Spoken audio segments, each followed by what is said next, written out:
Do the rich people cringe and say, don't tell them that, Robert? Yes. Don't tell people what you know. Right. Keep them poor. So my father was the head of education, PhD, all that stuff. I go home and ask him, said, why don't we learn about money in school?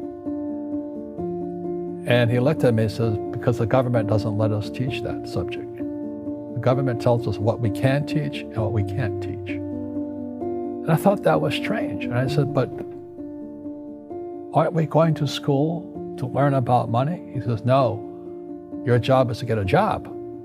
I said, but you get a job to earn money. He goes, no, you're supposed to just get a job. And I went, no. Isn't the purpose of a job to earn money? He goes, you're correct. I said, so why don't I just learn about money? I can skip the job part, you know? And he got flustered and he said, if you want to learn about money, why don't you ask your best friend's father about money? And I said, why? That's Mike. So why ask him? He says, because Mike's father is an entrepreneur. And I said, what are you? He says, I'm an employee. I'm a government employee. I went, oh, what's the difference? He says, the difference is an entrepreneur must know about money, or they're no longer entrepreneurs. And he says an employee doesn't have to know anything about money, because the government will take care of them, the company will take care of them. So I'm all confused. But I took my dad's advice and I trundled over to Mike's father's office and knocked on his door and I said, hey, I'm here, 9 years old. Teach me about money. He says, beat it, kid, you know. But that's where the story of Rich Dad, Poor Dad started.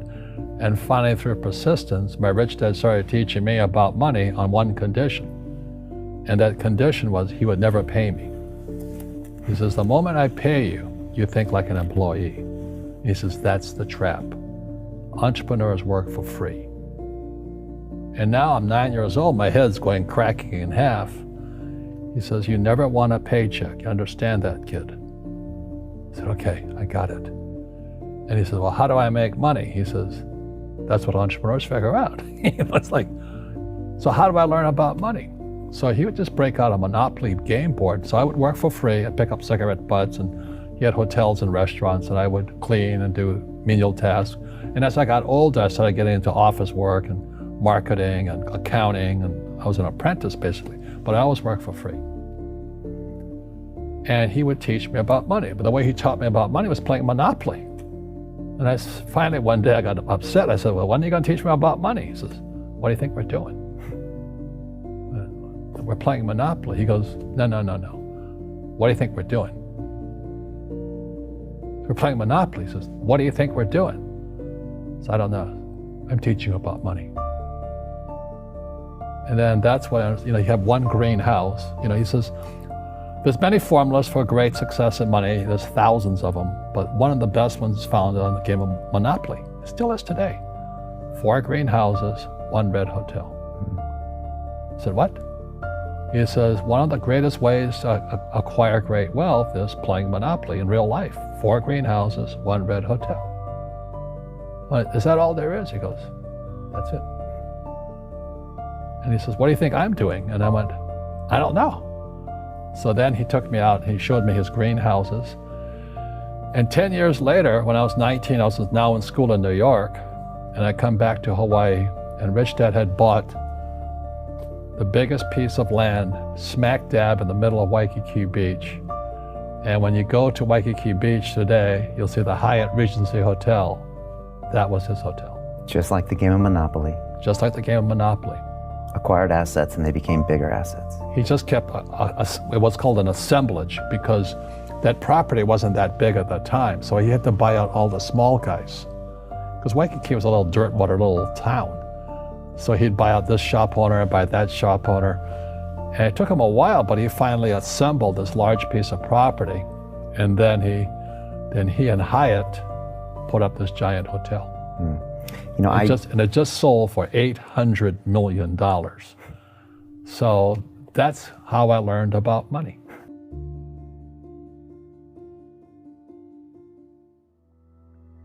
I've had financial crashes. I've had people stab me in the back, but they're all good because I grow from it. That's spirituality. Right. People who are afraid of making mistakes, like they teach in school, they don't ever grow. Because spirituality is there's good and there's bad, there's right and there's wrong, there's up and there's down. Most people only want to be right, they only want to be positive. Well, you can't have that. That's not reality. Well, I wasn't poor by most people's standards, but I came from a family with a poor attitude, if you know what I mean. Because rich, poor, middle class, poverty starts with a fundamental attitude. Poverty is passed on. It's taught in your families. And middle class is taught in families.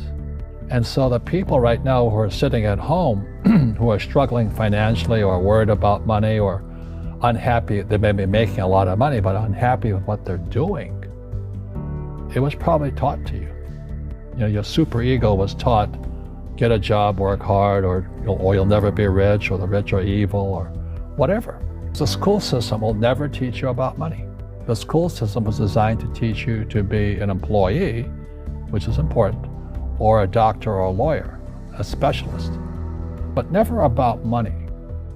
And what most people lack is real business knowledge, like accounting, like debt, like taxes.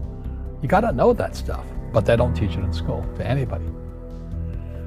So, and then when people ask me, how did your rich dad learn this when your poor dad, a PhD, didn't? And the answer is very simply, my rich dad, who's my best friend's father, his father died when he was 13. So his rich dad had this family business at 13 to run. So he had to drop out of school, which was his blessing. There's blessings, and sometimes the blessing doesn't look like a blessing, but it turned out to be a blessing. And then his teachers became his bookkeeper, his accountant, his attorney, his banker, his real estate agents. So he has what I call real teachers, not these fake teachers in school. You see, most teachers in school, they're out of ethics. They teach subjects they themselves don't practice. I asked the teacher, I said, I'm in my third year of calculus now. It was called strength of materials. I said, am I ever going to use this stuff? He goes, no. I said, why do you teach it? He says, because I get paid. I said, do you ever use it? He goes, no. And that's why, you have to, in life, one of the things I suggest to people, you got to find a real teacher versus a fake teacher. And a fake teacher is somebody who doesn't do what they teach. And a real teacher is doing what they teach every day. So my accountants, my attorneys, they're in it every single day. That's how I learn, because every day I'm solving problems in my business. So I have accountants and attorneys and bankers and all these people on speed dial because I'm solving problems with my team. I see you giving this knowledge out, and yeah. Do the rich people cringe and say, don't tell them that, Rob? Yes. Don't tell people what you know. Right. Keep them poor. But, unfortunately, the poor, as was in the Bible, I'm not real religious, the poor will always be amongst us because it starts up here. Right, it's that fear mentality.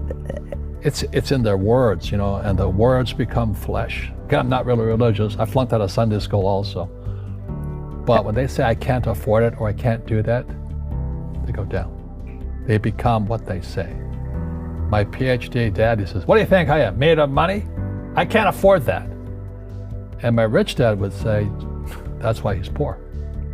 Poor people say, I can't afford it, I can't do that, I don't have time. Because it's an escape. It's an escape, you know what I mean? It's easy to say, I can't afford it. And your rich dad used to say what instead of, I can't afford it? How can I afford it? How can I do that? What would it take, or why should I do that? He says that a question opens the mind, a statement closes the mind. See, when you say, I can't afford it, your mind shuts down, and you become what you say. Rugby is a team sport, but so is soccer. The rules are different. And other people are golfers. They play by themselves. And so everybody's different. So my game financially is business, number one. Second is real estate. So what I say to young people is, you find your game.